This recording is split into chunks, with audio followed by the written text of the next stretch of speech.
अस्सलाम वालेकुम साथियों, गाज़ी भाई ऑफिशियल हमारे यूट्यूब चैनल पर आपका इस्तकबाल है। साथियों, महाराष्ट्र के विधानसभा चुनाव के अंदर एमआईएम पार्टी बहुत ज़्यादा मजबूती के साथ इस बार विधानसभा चुनाव लड़ रही है। एमआईएम पार्टी के ताल्लुक से तमाम लोगों के दिलों में यह सवाल है कि एमआईएम पार्टी इस बार कितने सीटों पर कामयाबी हासिल कर सकती है और किन-किन सीटों पर एमआईएम पार्टी मजबूत है। हालांकि पिछले विधानसभा के चुनाव में एमआईएम पार्टी ने 2 विधानसभा की सीटें मालेगांव सेंट्रल और धुले सिटी सीट जीती थी और तकरीबन 5 सीटों पर एमआईएम पार्टी दूसरे नंबर पर रही थी। इस बार एआईएमआईएम पार्टी ने सिर्फ 16 सीटों पर अपने उम्मीदवार दिए हैं और ये उम्मीद जताई जा रही है कि इस बार एमआईएम पार्टी 7 से 8 सीटें चुनाव जीत सकती है और एमआईएम पार्टी इस बार महाराष्ट्र के अंदर एक बहुत ही अच्छी पोजीशन में आ सकती है।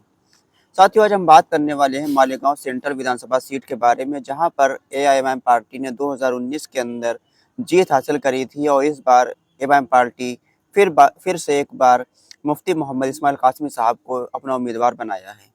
साथियों, हम पहले बात करते हुए चले मालेगांव सेंट्रल विधानसभा सीट के समीकरण के बारे में।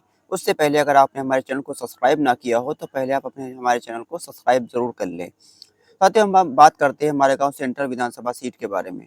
तो मालेगांव सेंट्रल विधानसभा सीट के ऊपर लगभग 70% से ज़्यादा मुस्लिम वोटर्स हैं और इस सीट पर हमेशा मुस्लिम विधायक ही चुनाव जीत कर आता है।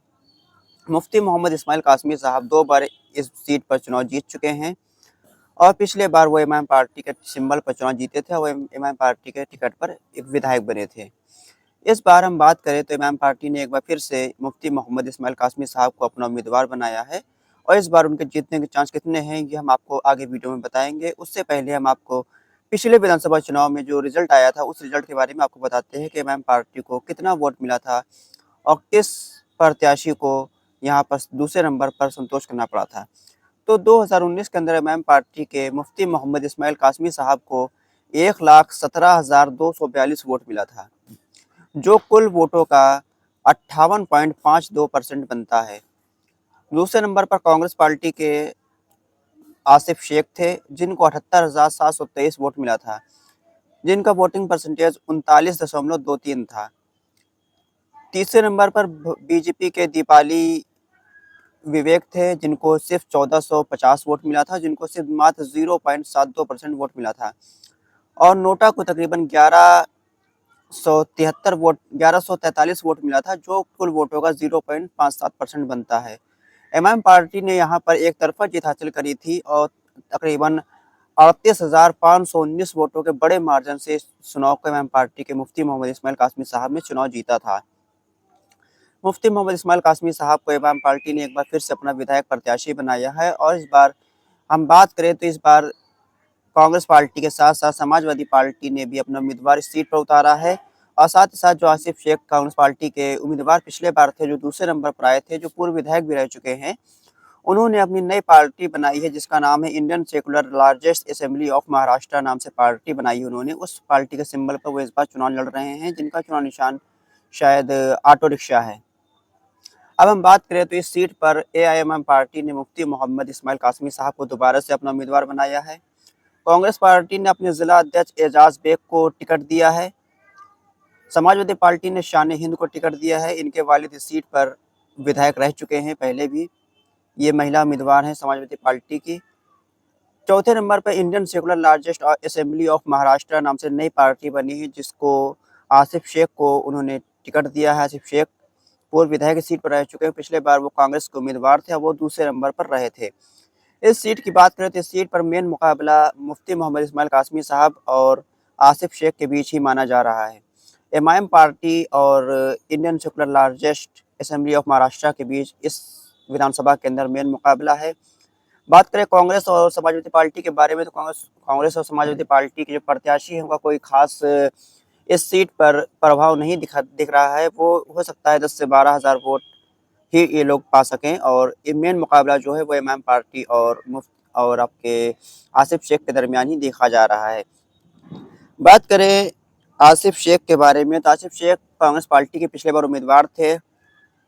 इस बार वो अपनी नई पार्टी बनाकर चुनाव लड़ रहे हैं, तो इससे उनको नुकसान भी होता हुआ नजर आ रहा है, क्योंकि कांग्रेस पार्टी का जो कार्यकर्ता था, जो समर्थक थे, वो इस बार आसिफ शेख को वोट न देकर अपने कांग्रेस के प्रत्याशी एजाज बेग की तरफ जा सकता है।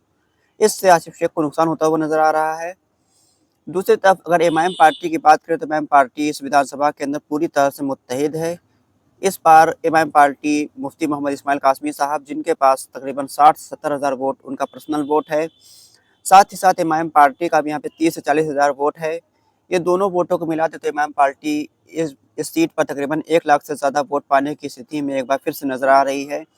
लेकिन वहीं आसिफ शेख की बात करें तो आसिफ शेख को पिछले बार 78 हज़ार वोट मिला था, जिसमें से कांग्रेस पार्टी का भी तमाम वोट था। और इस बार कांग्रेस पार्टी का वोट आसिफ शेख को नहीं मिलेगा। आसिफ शेख एक निर्दलीय की हैसियत से इस चुनाव में लड़ेंगे, तो उनको उनका पर्सनल वोट जो होगा 50-60 हज़ार वही मिलता हुआ नज़र आ रहा है। साथ-साथ 10-15 हज़ार वोट कांग्रेस पार्टी के प्रत्याशी को मिल सकता है। बात करें समाजवादी पार्टी के प्रत्याशी के बारे में, तो समाजवादी पार्टी का जो प्रत्याशी शान-ए-हिंद महिला हैं, वो कुछ न कुछ, कहीं न कहीं 10,000 या फिर 5,000 वोटों का नुकसान एमआईएम पार्टी को कर सकते हैं, क्योंकि एक दीनी घराने से महिला आती हैं। इनके वालिद भी कई बार विधायक रह चुके हैं, वो भी एक उलमा हुआ कर थे, वहाँ के मालेगाँव के उलमा थे, बड़े उलमा थे। इनका वहाँ मुस्लिम तबके में अच्छा प्रभाव है। हो सकता है कि 5 से 10 हज़ार वोट एमआईएम पार्टी को ये नुकसान पहुँचा दे, लेकिन एमआईएम पार्टी को बहुत ज़्यादा नुकसान इस सीट पर होता हुआ नज़र नहीं आ रहा है। ये सीट एमआईएम पार्टी एक बार फिर से जीतती हुई नज़र आ रही है। हो सकता है जीत का मार्जिन इस बार पिछले बार से ज़्यादा बड़ा हो जाए एमआईएम पार्टी का, और यह भी हो सकता है कि एमआईएम पार्टी इस सीट पर अब तक की सबसे बड़ी जीत हासिल कर ले। तो साथियों, मालेगाँव विधानसभा सीट के बारे में हमने आपसे चर्चा करी। मालेगाँव विधानसभा सीट के बारे में पिछले बार एमआईएम पार्टी ने इस सीट पर चुनाव जीता था। इस बार फिर से एमआईएम पार्टी इस सीट पर चुनाव जीतती हुई नज़र आ रही है।